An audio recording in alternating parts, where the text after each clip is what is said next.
As Kenya seeks to address the issue of food security, one major practical way cited is a shift from traditional subsistence farming to modern farming methods.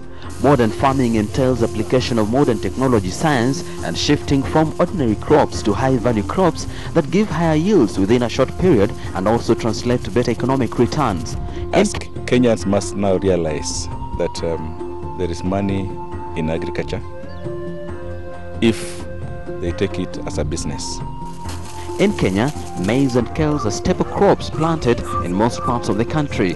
This implies that their pricing is low due to the crop's production outstripping demand in most areas. Also, for a farmer to make meaningful gains from a crop like maize, one has to have a large acreage of land and also rely on the rain patterns. A case in point being the Talent Farm that lies on a 9,000 parcel of land in Gorgeri area in Narok, all under maize and wheat plantation. When we now come for planting, we can then plant down that same line using a plant of the same width as the implement we've used, and then plant down with zero overlap. So makes it economical, saving on seed, fertilizer, diesel. We don't plant twice on one place. We don't put fertilizer down on one place, which you would get a lot of if you didn't have one of these systems.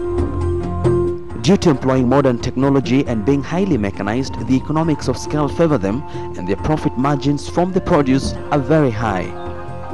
The Ministry of Agriculture and the Agricultural Finance Corporation have been supportive both to the large, medium and small-scale farmers by not only supplying them with information and training on best farming practices, but also funding them. As far as the ministry is concerned, we are constantly trying to help the farmers. We have tried our best to make sure that those small-scale farmers have subsidized inputs. I think this is a very well-known story.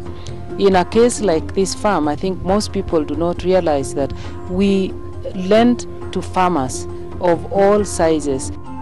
The Ministry of Agriculture through the Agricultural Finance Corporation grants loans at a 10% interest rate and offers 5% on cash crops like coffee and tea. It also gives loans for seasonal crops like these cereals payable after harvest. Maximum, so far our biggest loan now is 60 million. The solutions for small and medium-scale farmers who have less than an acreage piece of land and also want to engage and benefit from commercial farming are many. Just go to our branches. We have now trained branch managers, customer service representatives. They will give you any information that you want. Private sector players like Amiran have inculcated a concept of high-value crops targeting small and medium-scale farmers. The Amiran Farmers Kit is a concept. It's a holistic approach. It's not a greenhouse like people think. It's a holistic approach that was developed and invented here in Kenya to bring the small-scale farmer the possibility to lift themselves up, to go with pride and to bring food security and sustainable agribusiness to their houses. Meet Steve Njuguna, one such farmer in Nairobi's Kitengela area. He operates greenhouses for both tomatoes and capsicums, what you popularly refer to as pilipili hoho in Swahili.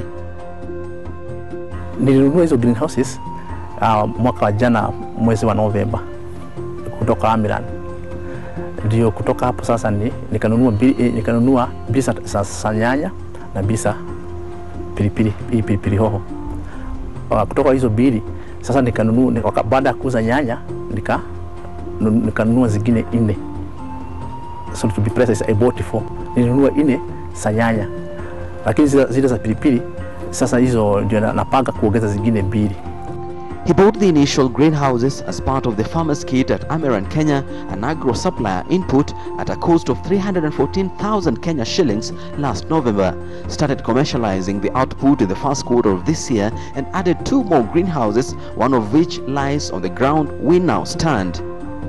The average tons for a greenhouse, a standard greenhouse 8x15, our farmers with our varieties of tomatoes, it could be Eva or Corazon or Nemoneta.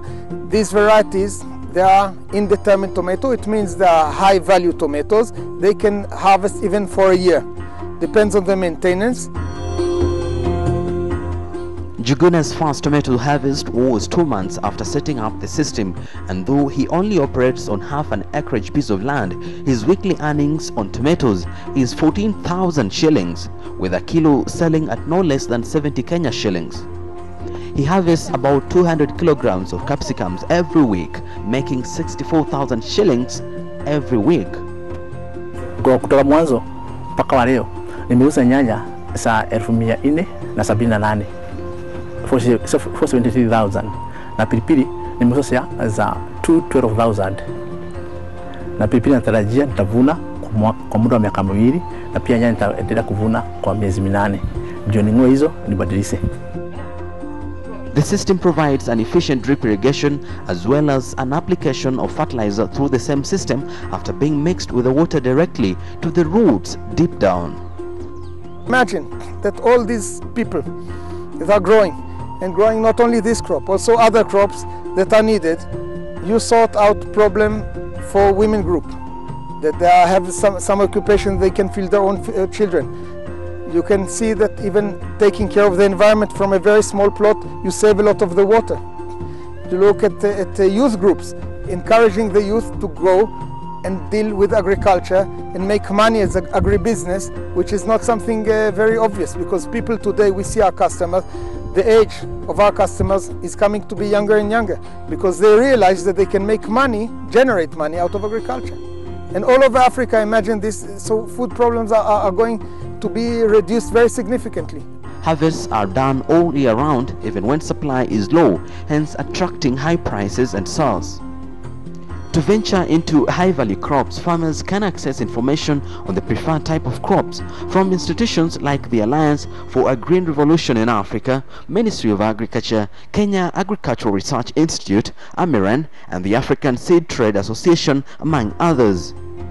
Farmers can also access funds from commercial institutions like the Kenya Commercial Bank, Youth Enterprise Development Fund, Women Enterprise Fund, and the Agricultural Finance Corporation.